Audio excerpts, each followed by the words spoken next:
قوة إلا بالله العلي العظيم. بسم الله الرحمن الرحيم. الحمد لله رب العالمين، والصلاة والسلام على أشرف الأنبياء والمرسلين وسيدنا ونبينا وشفيعنا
کل جو حضرات مسجد میں تشریف فرما تھے،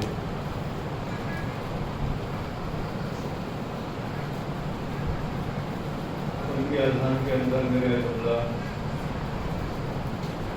ضرور محسوس ہوگا۔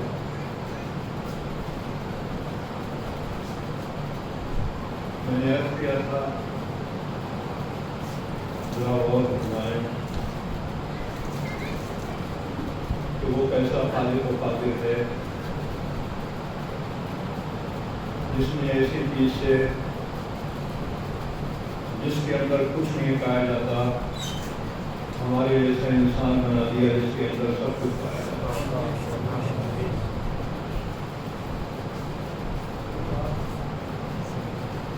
یہ مٹی سلسلہ موجودات میں سب سے ادنا ہے، اس لیے اس مٹی کے اندر کچھ نہیں پایا جاتا،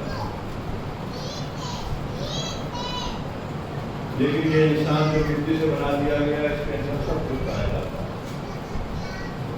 مثال کے طور سے مٹی کے اندر میں جذبہ محبت ہے، میں جذبہ نفرت۔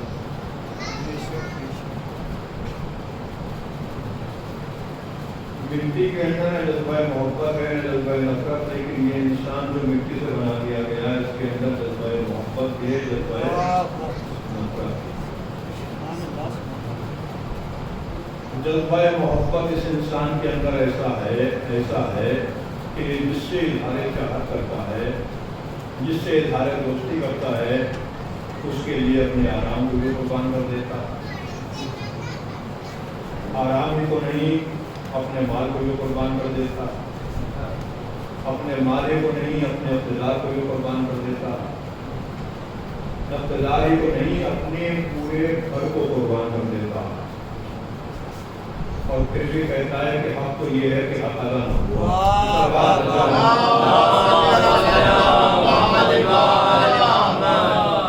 تو اس انسان کے اندر جذبہ محبت اور ایسا جذبہ محبت کہ سب کچھ قربان کرنے کے بعد کہتا ہے کہ حق کے محبت ادا نہیں ہو سکا۔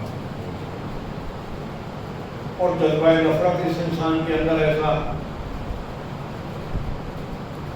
ایسا جذبہ نفرت کہ اسے جس سے دشمنی ہوتی، یہ جس سے اختلاف رکھتا، اسے جس سے عداوت ہوتی ہے، پھر اس کی برائیوں سے نہیں بلکہ اس کی اچھائیوں سے نفرت کرنے لگتا۔ جو اس کی خوبیاں ہوتی ہیں وہ بھی اسے خامی اور نفرت نظر آتا ہے، جس سے اظہار دشمنی کرتا۔ مٹی کے اندر عزیزو نہ جوش جنگ ہے، نہ خیر سے سلو، لیکن یہ انسان جو مٹی سے بنا دیا گیا اس کے اندر جوش جنگ بھی ہے، خیر سے سلو بھی ہے۔ اور جوش جنگ اس انسان کے اندر ایسا ہے کہ یہ جب لڑنے پر آتا ہے تو اجنبی اور بیگانوں سے نہیں اپنے عزیز و اقارب سے لڑ جاتا. جب یہ لڑنے پر آتا ہے عزیز و اقارب سے نہیں اپنے ماں باپ سے لڑ جاتا. جب یہ لڑنے پر آتا ہے ماں باپ سے نہیں نبی اور امام سے لڑ جاتا ہے. نہیں, جب یہ لڑنے پر آتا ہے تو اپنے پروردگار سے لڑ جاتا ہے. ایسا اس کے اندر کوئی جنگ اور خواہش سلوک ایسی ہے اس انسان کے اندر. خواہش سلوک اس انسان کے اندر ایسی ہے کہ جب یہ اپنی بہتری دیکھتا ہے, جب یہ اپنی بھلائی دیکھتا ہے, جب یہ اپنی بقا دیکھتا ہے, جب یہ اپنا تحفظ دیکھتا ہے, تو جو اسے مٹانا چاہتا ہے یہ بربنائے مسئلہ ہے دوسری طرف سلو کے لیے ہاتھ بڑھا دیتا اور اپنی سلو کے جواب میں یہ کہتا ہے, اپنی سلو کے جواب میں کہتا ہے کہ بفیض مصلحت, بفیض مصلحت ایسا بھی ہوتا ہے زمانے میں کہ رہزن کو بھی میرے کارواں کہنا ہی پڑتا ہے.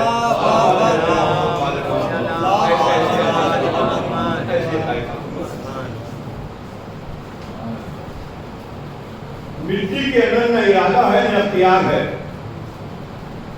مٹی نہ صاحب ارادہ نہ صاحب اختیار, لیکن یہ انسان جو مٹی سے بنا دیا گیا یہ صاحب ارادہ بھی ہے, صاحب اختیار بھی ہے. اور یہ ایسا صاحب ارادہ ہے انسان کہ جب یہ ارادہ کر لیتا ہے سمندروں سے گزر جاتا ہے, جب یہ ارادہ کر لیتا ہے کوساروں سے گزر جاتا ہے, جب یہ ارادہ کر لیتا ہے ریگزاروں سے گزر جاتا ہے. نہیں, رامپور کی سرزمین پر جو میں عرض کر رہا ہوں یہ ایسا صاحب ارادہ ہے, جب یہ ارادہ کر دیتا ہے تو بحر ظلمات میں گھوڑے دوڑا دیتا ہے.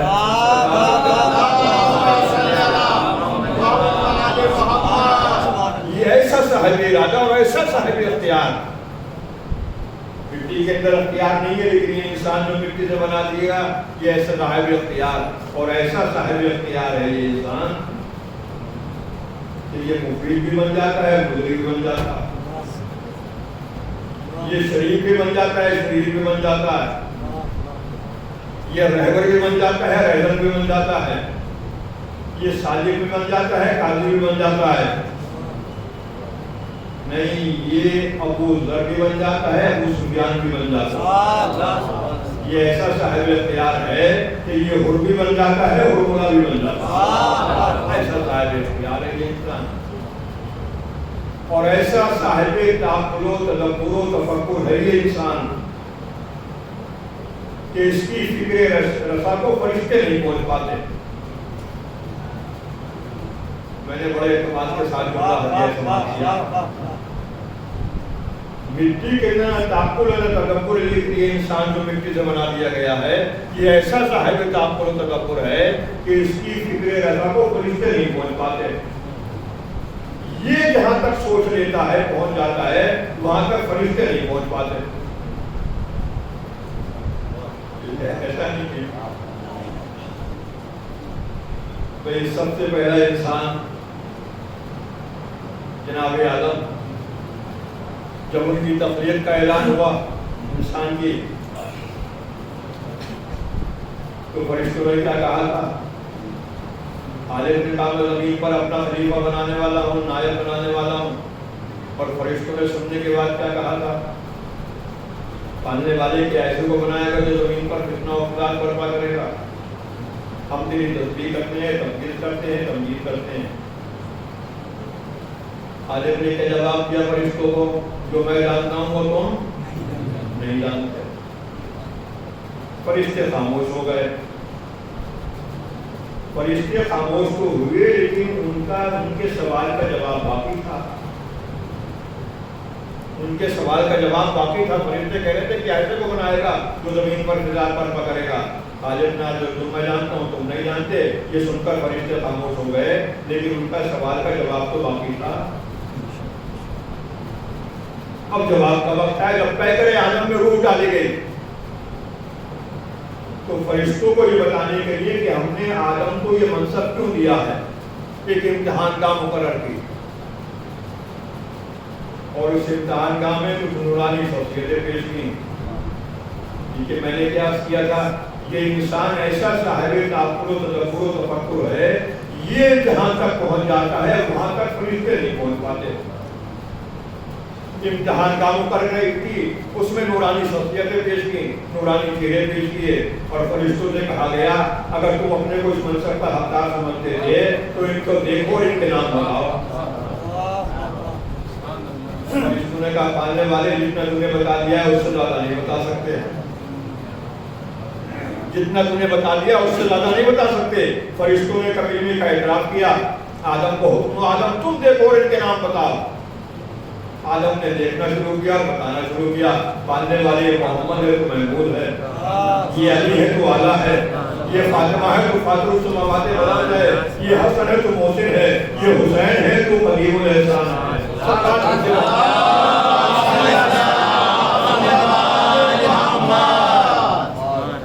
تو یہ تمام علامتیں،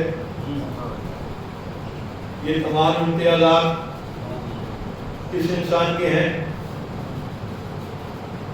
یہ تمام علامتیں، یہ تمام امتیازات کس انسان کے ہیں؟ اس انسان کی ہے جسے اس نے مٹی سے بنایا۔ یہ تمام علامتیں، یہ تمام امتیازات اس انسان کی ہیں جسے اس نے مٹی سے بنایا۔ لمحہ فکریہ ہے، ذرا غور فرمائیں، سوچیں، جب یہ انسان جسے مٹی سے بنایا ہے، جب یہ ایسا ہے تو یہ نور سے بنایا ہوگا، وہ کیسا ہوگا؟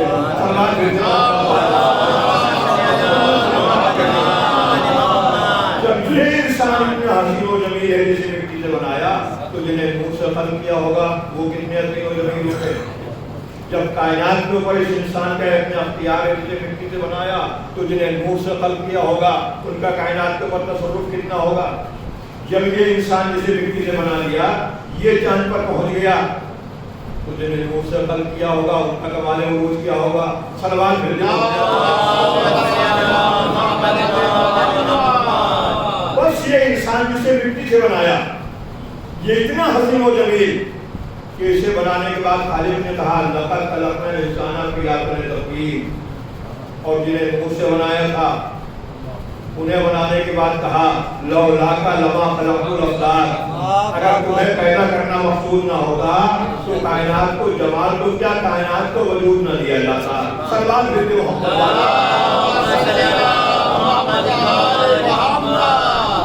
یہ انسان جسے مٹی سے بنایا یہ چاند پر پہنچا، جنہیں نور سے بنایا ہے ان کا کمال عروج اس سے زیادہ ہونا چاہیے۔ بس یہ انسان جسے خاک سے بنایا اس کا کمال عروج یہ ہے کہ یہ چاند پر پہنچا، اور جنہیں نور سے بنایا تھا ان کا کمال عروج یہ ہے کہ شب معراج اتنی بلندی پر لے جائے گئے کہ یہ انسان کتنا بھی ترقی کر لے ان کے نشانے قدم کو نہیں پا سکتا۔ صلوات بھیجو۔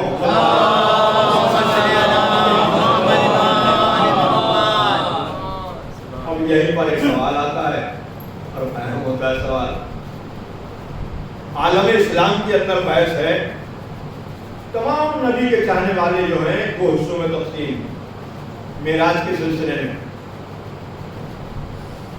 بعض نبی کے چاہنے والے کہتے ہیں کہ نبی کو ہمارے حضور کو جو معراج ہوئی ہے وہ جسمانی اور روحانی دونوں طرح کی معراج ہوئی ہے، اور بعض چاہنے والے کہتے ہیں کہ نہیں حضور جو کئی روح معراج پر گئی تھی جسم نہیں گیا تھا، بحث نہیں ہے۔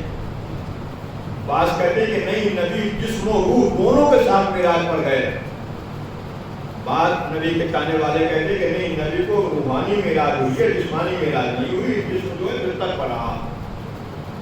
بس جو یہ کہتے ہیں کہ نبی کو معراج روحانی ہوئی ہے جسمانی نہیں ہوئی ہے، جسم جو ہے بلندی پر نہیں جا سکتا، ان سے سوال کیا جائے کہ یہ آج کا انسان خاکی انسان چاند پر جو پہنچا ہے وہ روح پہنچی ہے جسم و روح دونوں پہنچے ہیں، جس کا روح نہیں گئی ہے جسم و روح دونوں پہنچے ہیں۔ جب یہ خاکی انسان جسم کے ساتھ چاند پر جا سکتا ہے تو جو اللہ کا محبوب ہو کیا جسم کے ساتھ معراج کی بلندیوں پر نہیں جا سکتا؟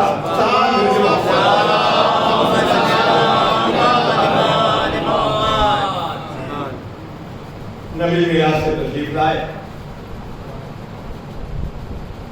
اور چاہنے والے صاحب نے کہا اللہ کے رسول ذرا معراج کے حالات سنائیں۔ نبی نے فرمایا میرے چاہنے والوں معراج کے حالات سننا چاہتے ہو تو سنو. معراج کے حالات سننے والا کس کا مجمع تھا؟ اصحاب کا. اور سنانے والے کون تھے؟ تو صاحب معراج. نبی نے فرمایا میرے اصحاب اگر معراج کے حالات سننا چاہتے ہو تو اختصار کے ساتھ اتنا سن لو. جب میں معراج کی شب عرش کی بلندیوں سے گزر رہا تھا اور آدم سے لے کر عیسیٰ تک 1,23,999 انبیاء میری تعظیم کے لیے صفے باندھے کھڑے تھے تو اللہ کا حکم آیا میرے حبیب یہ تمام پیغمبر جو تمہاری تعظیم کے لیے صفے باندھے کھڑے ہیں ان سے ایک سوال کرو. میں نے عرض کیا پروردگار ان سے کیا سوال کروں؟ تو حکم پروردگار آیا میرے حبیب یہ تمام پیغمبر جو تمہاری تعظیم کے لیے صفے باندھے کھڑے ہیں ان سے سوال یہ کرو کہ ہم نے ان سے انہیں منصب نبوت و رسالت کب دیا اور کیوں دیا؟ نبی نے پھر اصحاب کے مجمع کو دیکھا، چاہنے والوں کو دیکھا اور کہا میرے اصحاب میرے چاہنے والوں جب میں نے حکم پروردگار پانے کے بعد کہا ذرا یہ بتاؤ کہ تم تمام پیغمبر جو میری تعظیم کے لیے کھڑے ہو ذرا یہ بتاؤ اللہ نے تمہیں منصب نبوت و رسالت کب دیا اور کیوں دیا؟ تو تمام پیغمبروں نے ایک زبان ہو کر کہا رسولوں کے سردار اللہ نے ہمیں منصب نبوت و رسالت دینے سے پہلے 3 باتوں کا اقرار لیا. سب سے پہلے اللہ نے ہم سے اپنی وحدانیت کا اقرار لیا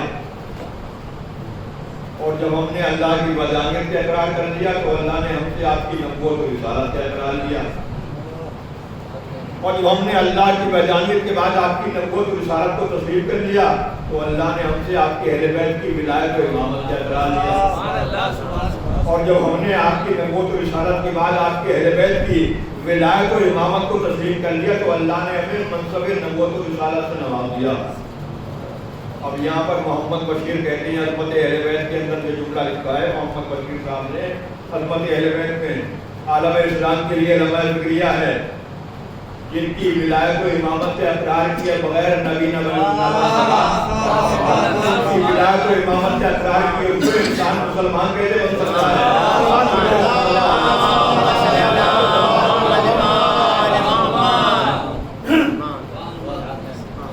عظمت اہل بیت کے سلسلے میں دوسرا جملہ نبی کریم نے عظمت نماز کے لیے کیا فرمایا؟ تمام عالم اسلام کے اندر نبی کی حدیث جو ہے مشہور ہے. عظمت نماز کے سلسلے میں سرکار حکیم مرتبہ نے فرمایا جس مسلمان کی نماز قبول ہو جائے گی اس کے دیگر نیکیاں قبول ہو جائیں گی. یہ متعدد بار یہ حدیث سنی ہوگی جس کی نماز قبول ہو جائے گی اس کی دیگر نیکیاں قبول ہو جائیں گی. یہ عظمت نماز کے لیے نبی نے فرمایا. اور عظمت اہل بیت کو پہنچانے کے لیے امام شافعی نے کیا فرمایا؟ لیکن نبی نے فرمایا جس کی نماز قبول ہو جائے گی اس کی دیگر نیکیاں قبول ہو جائیں گی. اور عظمت اہل بیت کے لیے امام شافعی نے فرمایا اہل بیت رسول اہل بیت نبی تمہاری عظمت کو سمجھنے کے لیے اتنا کافی ہے اگر کوئی مسلمان نماز پڑھے اور تم پر درود و سلام نہ بھیجے تو اس کی نماز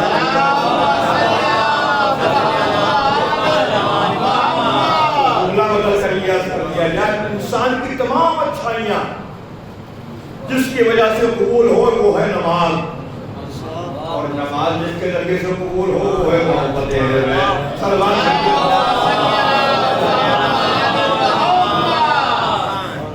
اسی لیے کہا گیا حدیث کے اندر کہ محبت اہل بیت دنیا کی سب سے بڑی سعادت. محبت اہل بیت دنیا کی سب سے بڑی دولت.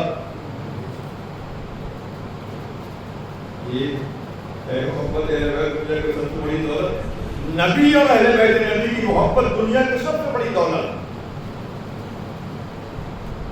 ہر ایک واقعے کا سہارا لے لیا جائے تاکہ بال بچوں تک پہنچ جائے. نبی اور اہل بیت نبی کی محبت دنیا کی سب سے بڑی دولت. ایک چاہنے والے نے آنے کے بعد امام سے کہا میرے مولا میرے آقا غریبی کی زندگی گزار رہا ہوں, حالات خراب ہو چکے ہیں, کاروبار ٹوٹ چکا ہے، بہت غریبی کی زندگی گزار رہا ہوں۔ امام نے فرمایا کاروبار ٹوٹ چکا ہے، حالات خراب ہو گئے ہیں، مالی حالات خراب ہو گئے ہیں، غریبی کی زندگی گزار رہے ہو، لیکن ذرا یہ بتاؤ تمہارے دل میں ہماری محبت ہے کہ نہیں؟ حالات خراب ہو گئے تمہارے، لیکن تمہارے دل میں ہماری محبت ہے کہ نہیں ہے؟ کہ مولا حضرات کی نبی اور اہل بیت کی نبی کی محبت میرے دل کے اندر ہے۔ امام نے فرمایا کہ غریب نہیں ہے، دنیا کے سب سے بڑے غریب ہوں۔ اب مولا غریب ہوں، حالات خراب ہو چکے ہیں، کہ ذرا یہ بتاؤ اگر تمہارے دل میں نبی اور اہل بیت نبی کی محبت ہے تو غریب مت سمجھو، تم سب سے بڑے نبی ہو۔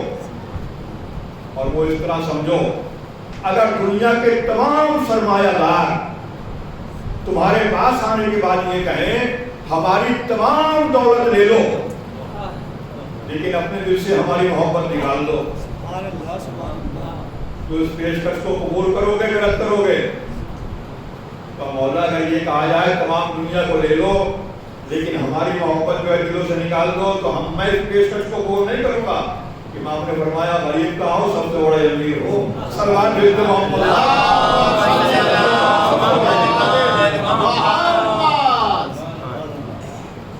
محبت اہل بیت کے سلسلے میں ایک تیسرا جملہ میں حلیہ سماعت کر رہا ہوں۔ آپ کی دنیاوی معلومات جو ہیں، ایسی معلومات جو ہیں مجھ سے زیادہ ایسی حضرات ترتیب فرمائے مجمع کے اندر۔ عظمت محبت اہل بیت کے سلسلے میں بحث کر رہا ہوں۔ دنیا کی جو بھی قیمتی سے قیمتی چیز ہو، جو بھی فائدہ پہنچانے والی چیز ہو آپ کے علم کے مطابق اسے آپ ذہن میں لے آئیں۔ اور میں سوال کر رہا ہوں دنیا کی کوئی بھی قیمتی سے قیمتی چیز، فائدہ پہنچانے والی چیز آپ کو کب تک فائدہ پہنچائے گی؟ دنیا کی ہر قیمتی چیز آپ کو فائدہ اس وقت تک پہنچائے گی جب تک روح جسم کے ساتھ رہے گی، اور جسم میں روح جسم تو پرواز کر جائے گی۔ دنیا کی ہر قیمتی چیز فائدہ پہنچانے سے یعنی دنیا تک فائدہ پہنچائے گی دنیا کی ہر چیز، لیکن کیا محبت اہل بیت کی دنیا تک فائدہ پہنچائے گی؟ نہیں، محبت اہل بیت دنیا میں فائدہ پہنچائے گی، دنیا میں نہیں، حالت اقتدار میں فائدہ پہنچائے گی، حالت اقتدار میں نہیں، تاریخی قبر میں فائدہ پہنچائے گی، تاریخی قبر میں نہیں، حیات برزخ میں فائدہ پہنچائے گی، حیات برزخ میں نہیں، میدان محشر میں فائدہ پہنچائے گی۔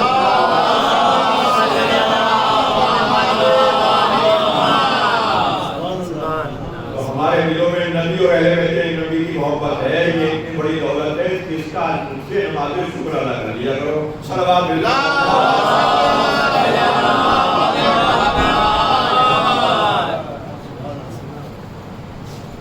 لیکن جہاں محبت ہے سب سے زیادہ فائدہ پہنچانے والی وہاں محبت سے تقاضے بھی، یہ محبت تقاضا بھی ہے۔ سچا دعوی محبت کیا ہے، جھوٹا دعوی محبت کیا ہے؟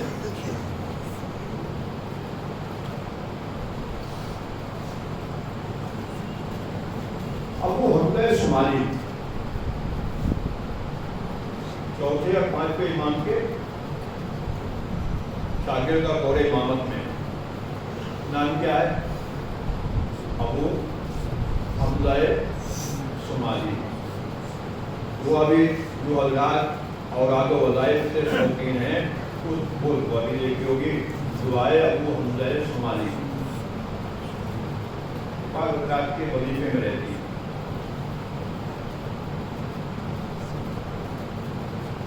دعا کس نے تعلیم دی ہے؟ چوتھے امام۔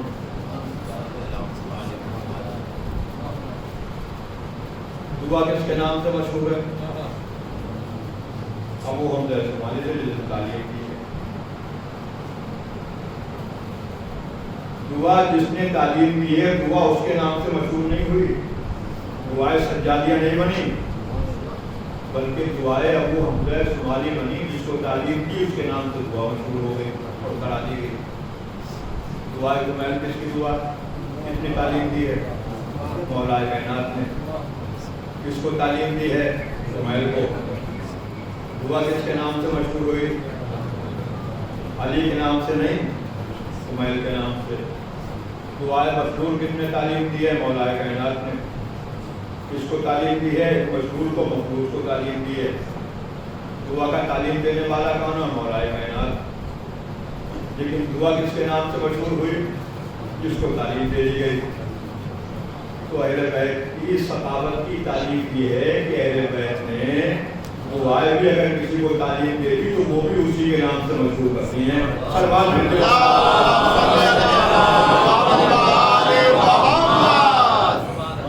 تو ابو حمزہ شمالی کو امام سجاد نے بلایا اور بلانے کے بعد کہا ابو حمزہ شمالی ہمارا ایک پیغام،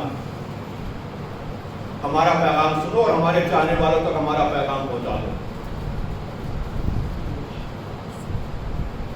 ابو حمزہ شمالی نے دستگیر چھوڑنے کے بعد کہا میرے مولا، میرے آقا، میرے امام، میرے سید، کیا پیغام ہے جو آپ کے چاہنے والوں کو پہنچاؤں؟ پوری توجہ کے ساتھ اپنے امام کا اعتراض سماعت کرتا ہے۔ ابو حمزہ شمالی ہمارا پیغام ہمارے چاہنے والوں کو پہنچاؤ، اور پیغام یہ ہے ہمارے چاہنے والوں کے لیے کہ ہمارے چاہنے والوں دنیا کی جس آبادی میں رہتے ہو، تم دنیا کے جس مقام پر کام کرتے ہو، تمہیں ایمانداری کے اعتبار سے، کردار کی سچائی اور اچھائی کے اعتبار سے دوسرے مذہب والوں سے اچھا ہونا چاہیے۔ ہمارا پیغام چاہنے والوں کے لیے ہے، ہمارے چاہنے والوں دنیا کی جس آبادی میں رہتے ہو، جہاں کام کرتے ہو، جس آفس میں، جس کارخانے میں، جس بازار میں، جہاں بھی کام کرتے ہو، تمہیں ایمانداری کے اعتبار سے، کردار کی سچائی اور اچھائی کے اعتبار سے دوسرے مذاہب والوں سے زیادہ اچھا ہونا چاہیے۔ اور اچھا اس لیے ہونا چاہیے کہ جب دوسرے مذاہب کے لوگ تمہارے کردار کی ایمانداری اور سچائی اور اچھائی کو دیکھیں گے تو سوچنے پر مجبور ہو جائیں گے جن کا محل کتنا اچھا ہے، ان کا ایمان کتنا تعلیم۔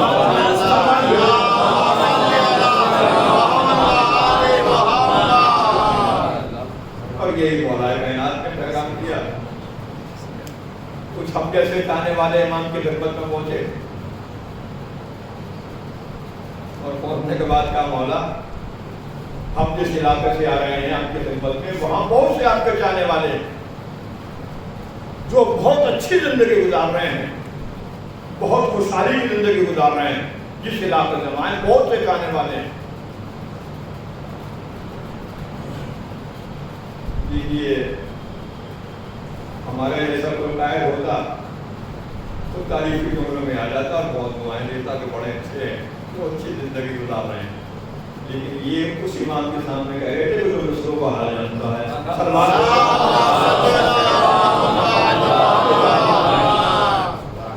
مولا آپ کے چاہنے والے ہیں جس علاقے میں ہمارے ہیں، ہم بھی ہیں، ہمارے اور جو بہت سے لوگ ہیں جو بہت زیادہ حضرات کو چاہنے والے ہیں۔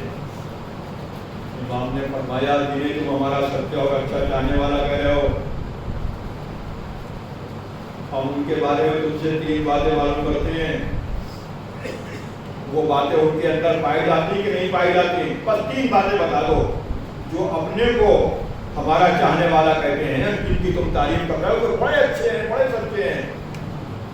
ہم ان کے بارے میں تم سے 3 باتیں معلوم کر رہے ہیں، صرف ان کے اندر یہ باتیں پائی جاتی کہ نہیں پائی جاتی؟ تو مولا کون سی باتیں معلوم کرنا چاہتے ہیں؟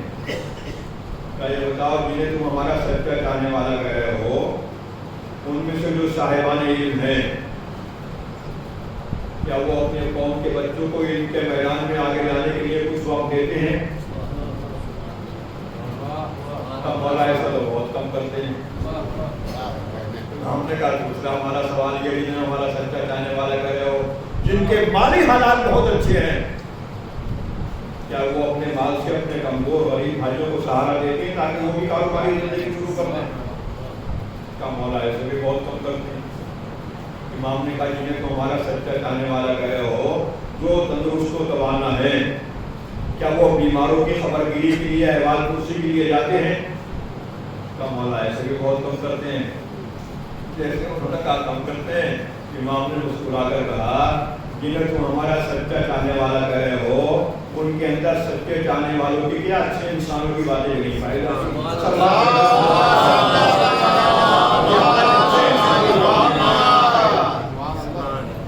اور اس کے بعد امام نے فرمایا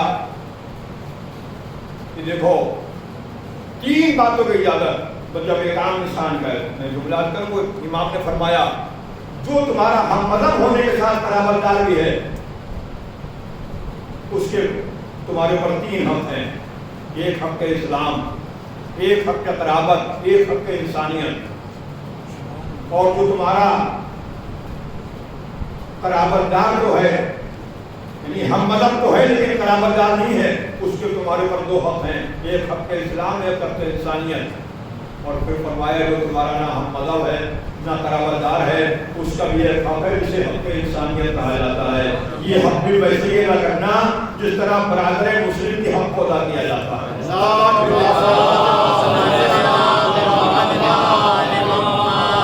اور جب ایک انسان اتنا محترم ہے تو سوچئے پالنے والے ماں باپ کتنے محترم ہونے چاہیے،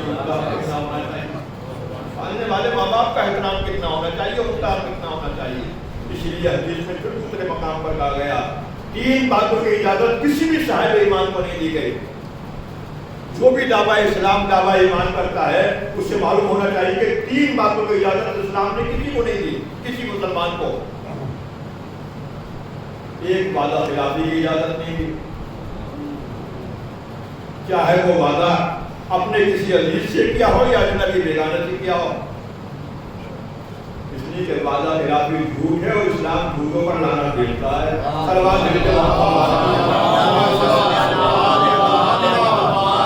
کسی مسلمان کو وعدہ خلافی کی اجازت نہیں دی گئی، چاہے وہ وعدہ کسی عزیز سے کیا ہو یا اجنبی اور بیگانے سے کیا ہو۔ دوسرے کسی بھی مسلمان کو امانت میں خیانت کی اجازت نہیں دی گئی، چاہے وہ امانت اپنے دوست کی ہو یا جانی دشمن کی۔ امانت میں خیانت کی اجازت نہیں، چاہے وہ امانت اپنے دوست کی ہو یا جانی دشمن کی، اس لیے کہ امانت میں خیانت ظلم ہے اور ظلم ایمان کی ضد ہے۔ جہاں ظلم ہوتا ہے وہاں ایمان نہیں ہوتا، جہاں ایمان ہوتا ہے وہاں پر ظلم نہیں ہوتا۔ سلوات بھیجے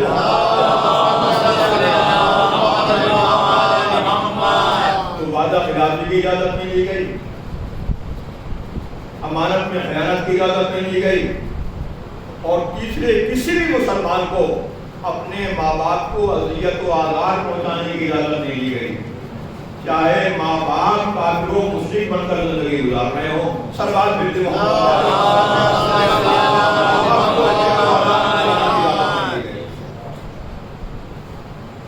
اور اگر ارادی طور پر نہیں، غیر ارادی طور پر، شعوری طور پر نہیں، لا شعوری طور پر اگر ماں باپ کے احترام میں کمی ہو جاتی ہے، ارادی طور پر نہیں، غیر ارادی طور پر، شعوری طور پر نہیں، لا شعوری طور پر اگر ماں باپ کے احترام میں کمی ہو جاتی ہے تو اس کا دنیاوی نقصان کتنا بڑا ہے، آخرت کا نقصان تو ہے ہی، دنیاوی نقصان کتنا بڑا ہے، یہ نبی کی زندگی سے آپ سماعت فرمائیں اور غور فرمائیں۔ جناب یوسف کون ہے؟ نبی، لیکن جب مصر کے بادشاہ بن گئے اور جناب یعقوب کا معلوم ہو کہ میرا بیٹا مصر کا بادشاہ بن گیا تو جناب یعقوب اپنے بیٹے سے ملنے کے لیے مصر کی طرف بڑھے۔ جناب یوسف کو معلوم ہو کہ میرے باپ مجھ سے ملنے کے لیے مصر کی طرف آ رہے ہیں، تو جناب یوسف نے اطلاع پانے کے بعد شاہانہ لباس پہنے ہوئے، تاج شاہی سر پر رکھے ہوئے، اپنے بزرگوں کو ساتھ ہوئے باپ کی تعظیم کے لیے مصر سے باہر آئے، اور جب کچھ دیر کے بعد جناب یعقوب سامنے سے آئے تو جناب یوسف نے شاہی سواری پر بیٹھے بیٹھے باپ کو سلام کیا۔ شاہی سواری سے اترے نہیں بلکہ شاہی سواری پر بیٹھے بیٹھے باپ کو سلام کیا۔ جیسے سلام کیا جناب یعقوب نے جواب سلام دیا اور اللہ کا پیغام آیا، یوسف اپنا دہنا ہاتھ کھولو۔ جناب یوسف نے دہنا ہاتھ کھولا تو جناب یوسف نے دیکھا ہاتھ سے ایک نور نکلنے کے بعد آسمان کی طرف چلا گیا۔ جناب یوسف نے معلوم کیا پروردگار یہ کیسا نور تھا جو میرے ہاتھ سے لے لیا گیا؟ جواب آیا یوسف یہ نور نور نبوت ہے، تم تو نبی ہو لیکن اب تمہاری اولاد میں تمہاری نسل میں ہم کسی کو منصب نبوت نہیں دیں گے. تمہاری نسل سے تمہاری اولاد سے نور نبوت کو لے لیا گیا. جناب یوسف نے گھبرا کر کہا پروردگارا میرے اس عمل کی وجہ سے میری ذریت کو میری اولاد کو اس نور سے محروم کر رہا ہے نور نبوت سے. کہا یوسف تمہارا وہ عمل یہ کہ باپ سامنے سے آئے, باپ کے حق کا باپ کے احترام کا تقاضا یہ تھا کہ شاہی سواری سے اترتے اور باپ کو سلام کرتے, لیکن تم نے شاہی سواری پر بیٹھے بیٹھے باپ کو سلام کیا. اس وجہ سے تمہاری نسل سے نور نبوت کو لیا جانا. جناب یوسف نے کہا پروردگار تو دلوں کا حال جاننے والا ہے, میں نے توحید کے ارادے سے ایسا نہیں کیا, میرا مقصد باپ کی توحید کرنا نہیں تھا, میں نے تو ایسا اس لیے سوچ کر کیا کہ چاہنے والا باپ, میرے فراق میں رونے والا باپ جب مجھے شاہانہ شان کے ساتھ دیکھے گا تو باپ کے دل کو خوشی محسوس ہوگی. ایسا میں نے اس لیے کیا. جب آیا یوسف دل کا حال تو ہم جاننے والے ہیں, یہ دیکھنے والا مجمع کیا سمجھے گا؟ سروال بھلتے محمد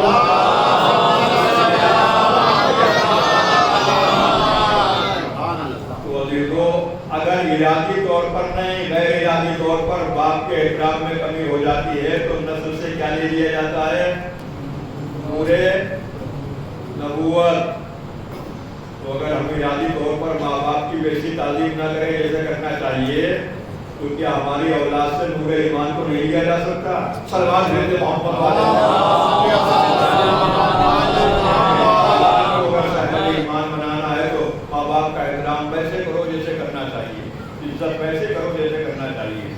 بس میں یہاں پر مسائل کے قریب آتے ہوئے عرض کرنا چاہتا ہوں کہ پھر اس لیے دوسرا جملہ ہے, مولا کائنات کی دعا سماعت فرما دے جو اللہ کے حضور میں عرض کی ہے. میرے معبود, میرے خالق, علی جیسا امام دعا کر رہا ہے, دست دعا بلند کر رہا ہے, میرے پروردگار میں تجھ سے دعا یہ نہیں کرتا کہ مجھے بہت ہی حسین و جمیل و خوبصورت اولاد عطا کر, میں تجھ سے دعا کرتا ہوں کہ مجھے نیک اولاد عطا فرما. جب میں اسے نیک زندگی گزارتا ہوا دیکھوں گا تو میرے دل کو سرور حاصل ہوگا. نہیں, آپ نے جملے کی پوری طرح لطافت کو محسوس نہیں کیا.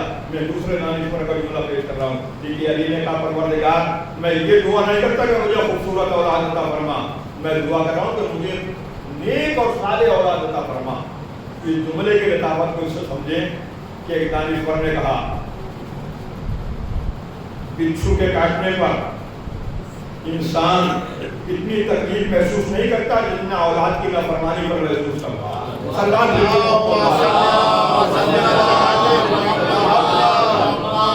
جتنا اولاد نافرمانی پر محسوس کرتا ہے. اس لیے پروردگار کے بارگاہ میں مولا نے کہا پروردگار مجھے نیک اولاد عطا فرما.